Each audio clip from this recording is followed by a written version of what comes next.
Boys, the release of EU5 is around the corner because today we have the last part of the African continent, East and South Africa together. So right now we have the complete political layout and all the other maps of in the entirety of Africa. So we got Europe, we got Africa done. We just need to get Asia and the New World done, and that's going to be a lot faster considering that unlike Europe, they showed massive chunks of Africa. We basically got all of Africa in 3 dev diaries, and we're likely going to have a similar situation for Asia as well as for the north and the south part of the Americas. I'm going to stand by what I said earlier that I believe the announcement for EU5 is going to be done at the end of this year and the release is sometime around middle of next year. So we are about to get EU5 any moment now. I also want to address something. In my previous dev diary talk, I did say that we should call this Project Caesar once they announce it as EU5. I have to say that the credit for that goes 100% to Schleppnir, and considering 700 people liked his comment, I think that actually is going to be a meme around this community when the game comes out. Also want to mention that overall, guys, I see a lot of amazing ideas in the comment section, and I see a lot of people giving a lot of huge feedback in the comment section. I've been working for a while now on the very special video about what we want from EU5 directed towards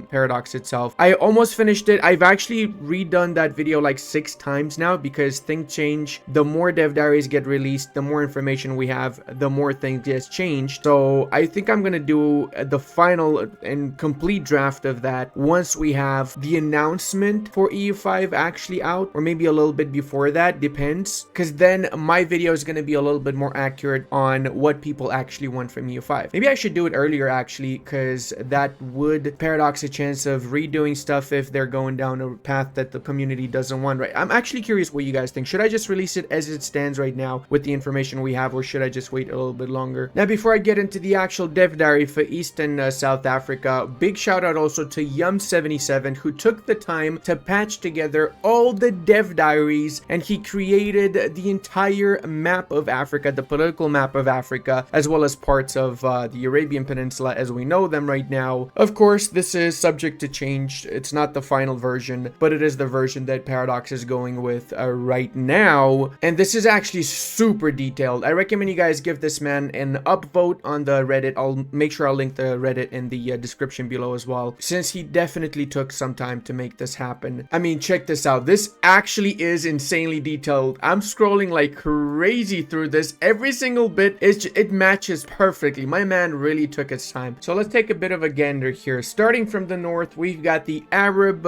various sultanates, Morocco or Marinids, whatever you want to call them, Tlemcen, Tunis or Hafsids, Tripoli, Mamluk Sultanate of Egypt. We have some new players here, Hutaim alongside Aniza. In the north, we've got all the Anatolian bits, but that's not part of Africa, so we're not going to talk about that too much. Makuria is significantly bigger in this particular start date in 1337. Nakis is new, Al-Abwab is new as well. Alodia is significantly stronger as well, since it has a huge population, the largest population pool in the Ethiopian quote-unquote areas of Africa. The Ethiopian Empire also is second after the Lodians when it comes to pops. Then we also have Ifat, and I promise I'm gonna lose weight, but it takes time, okay? It's not that easy. And then Ajuran right below Ifat, which is only logical to assume that he could run because Ifat. Moving on towards the central part of Africa, Kanem Empire here is split in between 2 areas, but there is an actual corridor between these 2 areas. So this oasis here, albeit it is separate, it does have access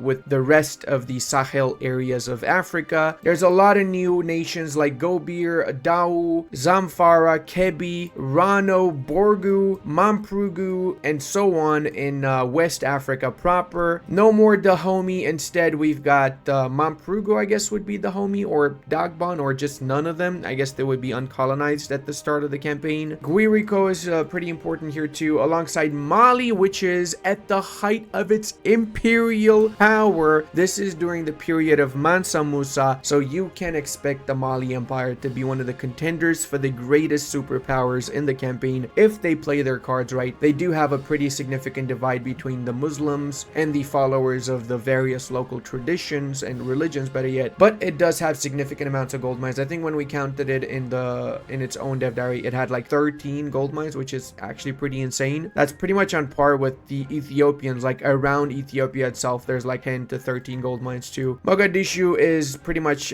basically a city-state within a Juran. We have Pate, Malindi. We got Kilwa, which is a part of the new dev diary. Makwa as well. We've got a few, I'm not really sure what these are, but I'm guessing it's the same entity with like different colonies around. And then we have Betsi Maraka, Vazimba, Vezo, Zaf, whatever that is again. And we have Sofala, Zimbabwe. As you are noticing right now, Sofala and Zimbabwe are pretty split apart from one another. Zimbabwe is basically an island unto itself here. We've got a new nation, INH. I'll find out in a second what that stands for when we read the dev diary. And we have also Kitara in the Great Lakes area. Plus in Congo, we've got a few nations. We got 1, 2, 3, 4, 5 nations. So if we take a good look at the entirety of Africa, 1337, more than half of Africa is not colonized. And there's very, very few nations compared to 1444, where we have significantly more. But that being said, you guys have to remember that at the release date of EU4, Africa had basically nothing. In fact, when EU4 was released, there was less nations that EU5 is going to have at the release date. So I do expect eventually after the release, or maybe even if they change their mind before the actual release, that Africa is going to see considerably more nations added to it. Now on to the dev diary itself, released yesterday by Pavia. We've got Central, Eastern, and South Africa in here. Now we've already seen the countries themselves. I'm not going to go through that again. However, here are the Society of Hops map. So this is big because as we know, there's going to be not necessarily land-owning nations, but there's going to be nations that are represented as the population in these different parts of the world,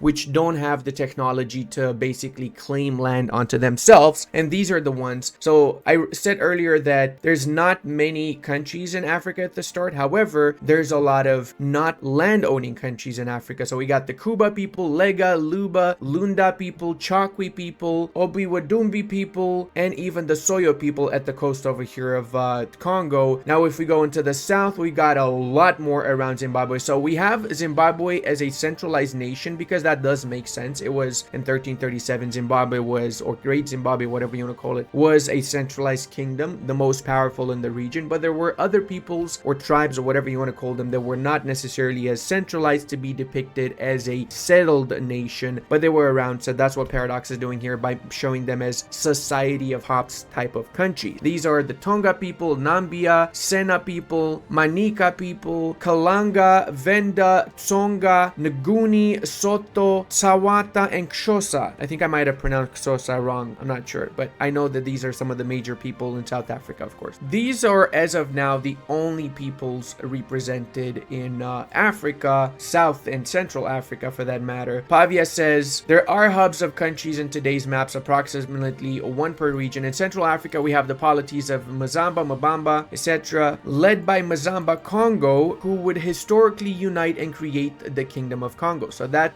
these bad boys are right over here that I'm pointing at now. There are other peoples like the Soyo, Chokwe, Lunda that we talked about, which are shown as Society of Peeps. Around them, even more to the south, we have plenty of societies of Pops. Finally, we have the Malagasy people settled in Madagascar, which is organized in several polities across the island. There's no societies of Peeps. There's actual kingdoms there, or settled nations for that matter. Please take the extension of Society of Pops as work in progress. As mentioned, since we presented them, we've got to review them. So yeah, guys, essentially they are looking for feedback. If you are more aware of the situation in this particular time period in Africa, you have some references, some sources, do make sure you go to the forums and you let Paradox see your sources, and maybe they can do some changes afterward to improve the quality of the historicity of the game itself when it gets launched. The dynasties are some historical, in most cases it's basically made up because there's no actual historical resources to find out what actually were the proper dynasties or the ruling classes in these kingdoms in 1337. Kilwa is an easy one because Kilwa we do have quite a few sources. I think Zimbabwe we might have some, I'm not super sure though. I'd say that the locations is pretty well distributed. It does seem like there's going to be a lot of colonizable land in Africa compared to EU4. Like, look at this. Compared to EU4, this is like 10 times more locations that you can colonize, not only in Africa itself, but in Madagascar as well. And look at the density in South Africa. It is huge, especially around the Cape Colony area. area. There's like 3 times more dense provinces in that bit to signify how that particular area was a little bit richer, and you have a little bit more opportunities, let's say, because usually the more dense an area when it comes to locations is, the more income you're going to be getting out of those locations and more possibility for producing goods and just becoming more powerful. I'm going to glance a little bit through the provinces here. Some of them are pretty big, some of them are pretty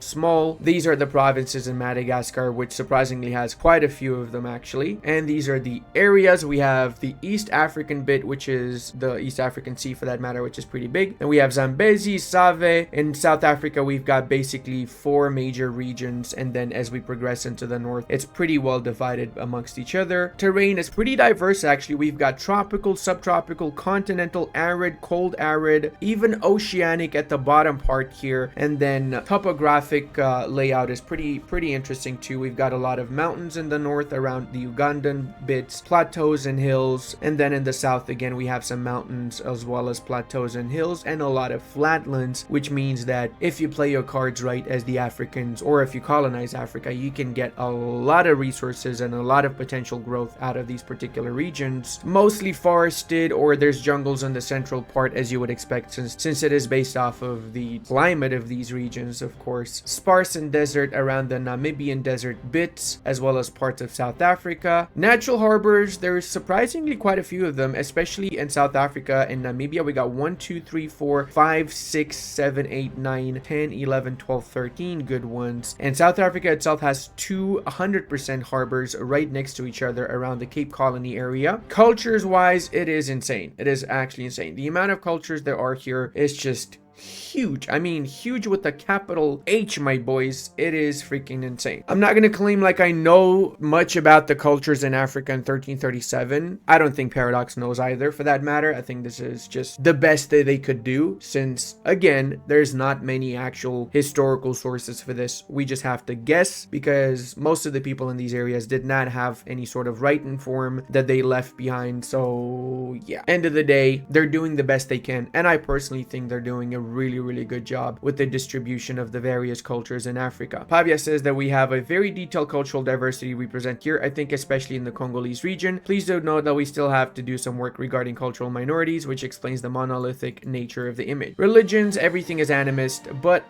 this is a placeholder, because as we know, the animist group is actually going to be divided amongst the various actual religious groups that they had. So whatever local religions we will see depicted on the map. Raw materials, it's a bit of everything. Like actually everything. The most important thing that I think everyone's going to be asking about is the gold mines. The gold mines in Zimbabwe. Zimbabwe was known as the Golden Kingdom. It's basically the kind of Wakanda of Africa in a way, right? Except not vibranium. They got gold instead. They got 1, 2, 3, 4, 5, 6, 7, 8, 9 over here. 10 gold mines. I might have miscounted a couple. Oh, there's 2 more in the south here, and that's about it. So how many is that? 13 gold mines? I think so. 13 gold mines. Then we have a lot of ivory, which I believe is going to be really high value. A lot of basic necessity goods like livestock, rice, fish, fruit, etc. Some salt over here. Copper as well in a couple of locations here too. We got some iron right next to the copper. Stone, some tin in the north. A little bit of sugar here and there. Some cotton. Some lead actually is pretty good for late game there. I don't see any saltpeter though. I do see more copper as I look at them. Oh, there you go. We got saltpeter right here. Oh, we have more saltpeter on the other side right over here as well. This big little chunk of saltpeter. So Africa, if you don't have saltpeter for the gunpowder production in the mid to late game, Africa is definitely what you should be gunning for. That's for sure in this game. These are the markets as they stand right now. Kungu, Congo, Kilwa, Kisiwani, Sofala, Tahala, Bosu, and Kilwa. Oh, okay, that's also Kilwa. Fair enough. They're not going to show the population distribution this week because we found one issue connected to where we mentioned some weeks ago. There have been pops disappearing in the region. 6 million pops estimated in Central Africa, 4 in Eastern, 1.7 in South Africa. Next week, there's going to be 2 maps. Review of Poland, Ruthenia, and the Baltics. That should be juicy on Monday. And then Friday, we're going to have Arabia in all of its glory. So that's going to be one of my favorite bits to see. Pavia also confirms that Congo is indeed a formable country, and they're going to have some events for that to happen as well. Zulu ideally should be a formable country, although there's something we've got yet to figure out how to do. Okay. I do hope that Zulu's going to get the special Zulu government reform that makes it stronger than Prussia like it is in E4, just for absolutely no reason except because I'm salty. Why is Prussia not getting the special unit? We need special units plus 100 discipline for Prussia right now. Apparently, what will be stopping colonizing powers from just taking all of sub-Saharan Africa mid-game is endemic diseases. So that's really interesting to see how they're gonna implement that. It's basically gonna be similar to Wiki 3 system, essentially, from what I'm assuming here, where you're gonna need to have certain technologies or advances, better yet, in order to be able to colonize those central parts of Africa. Before we finish this off, guys, I want to give you all a massive thank you for all the support on the channel. I love you all so much, and I especially want to say massive thank you to NecroKitty999 for the huge donation that you left on my last video. That really makes a massive difference, and it helps me out and my family so much. So thank you from the bottom of my heart for that, bro. And everybody else that has donated and has watched my videos and supported the channel, thank you so much, everybody. Haydar Yarkason as well with the donation, Turku Laurentiu, Pfeifenkraut, Fanny Shan, and everybody else. Thank you guys, really thank you so much. And also want to thank you all for the feedback in the comment sections. Trust me, I know what you're saying and I agree with you, and some changes need to happen with the channel, and they will happen. We're gonna have some massive revamps in the upcoming month, so stick around. Big things are about to happen. Love you all, and I'll see you in the next one.